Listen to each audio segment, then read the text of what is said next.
Hello everyone, কেমন আছেন সবাই? হোপফুলি অনেক ভালো আছেন। শরতের তপ্ত দুপুরে ট্রেন যোগে আমি পোড়াদা থেকে সান্তাহারের উদ্দেশ্যে রওনা দিয়েছি।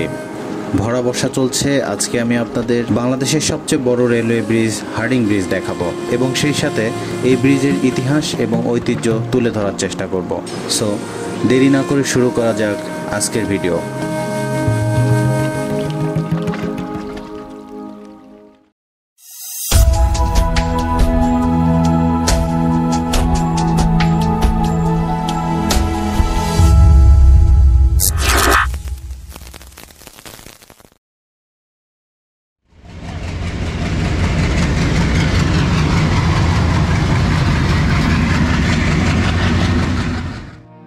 শ্যামলী বাংলার রূপসী পদ্মা নদীর এক তীরে ছিল সারাঘাট, অপর পারে ছিল ভেড়ামারার দামুক দেয়া রায়টা ঘাট, মাঝখানে প্রশস্ত পদ্মা নদী।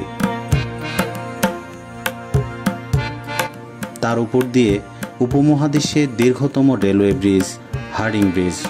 এর দক্ষিণ পাশে লালন শাসিত। অষ্টাদশ শতাব্দীর শুরু থেকেই সারাঘাট ছিল কলকাতার সাথে উত্তরবঙ্গ, শিলিগুড়ি, আসামের যোগাযোগের প্রধান মাধ্যম। 1878 সালে সারা থেকে শিলিগুড়ি পর্যন্ত রেলপথ নির্মিত হলে সারাঘাট বৃহৎ এবং কর্মচঞ্চল নৌবন্দরে পরিণত হয়।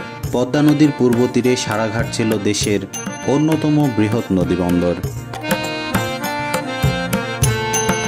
যাত্রী ও মালামাল বহুল অংশে বৃদ্ধি পাওয়ায় অবিভক্ত ভারত সরকার তখন পদ্মা নদীর উপর ব্রিজ তৈরির প্রস্তাব পেশ করেন। পদ্মা নদী ছিল ভীষণ খরস্রোতা। 1889 সালে ব্রিজ তৈরির প্রস্তাবের উপর ভিত্তি করে 1902 সাল থেকে 1905 সাল পর্যন্ত ম্যাস এফজে ইসিপ্রং একটি বিস্তারিত প্রতিবেদন তৈরি করেন। সে মোতাবেক 1907 সালে পাকশিতে ব্রিজ নির্মাণের পরিকল্পনা চূড়ান্ত করা হয়েছিল।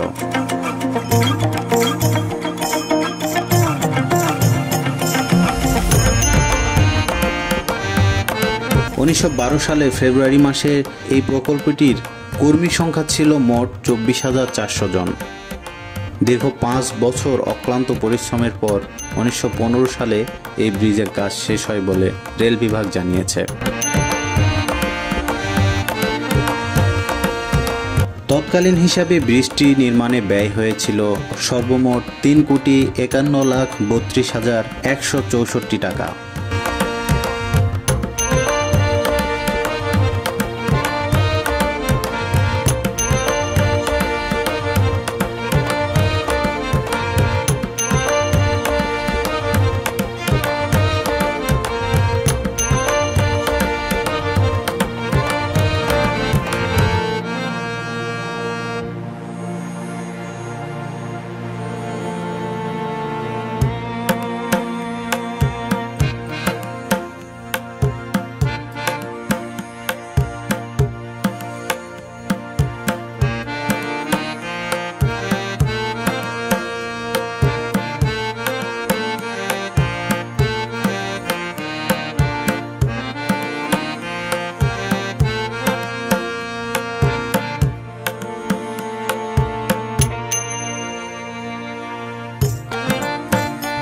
অপরূপ সৌন্দর্য আর বিভিন্ন যুগে অনেক শাসক, শোষক ও প্রজন্মের সাক্ষী হয়ে শতবর্ষ পেরিয়ে আজও বীর দর্পে দাঁড়িয়ে আছে বাংলাদেশের ঐতিহ্যবাহী হার্ডিং ব্রিজ, যা আমাদের ভবিষ্যৎ প্রজন্মকে জানাবে বাংলাদেশের ইতিহাস এবং ঐতিহ্যের কথা।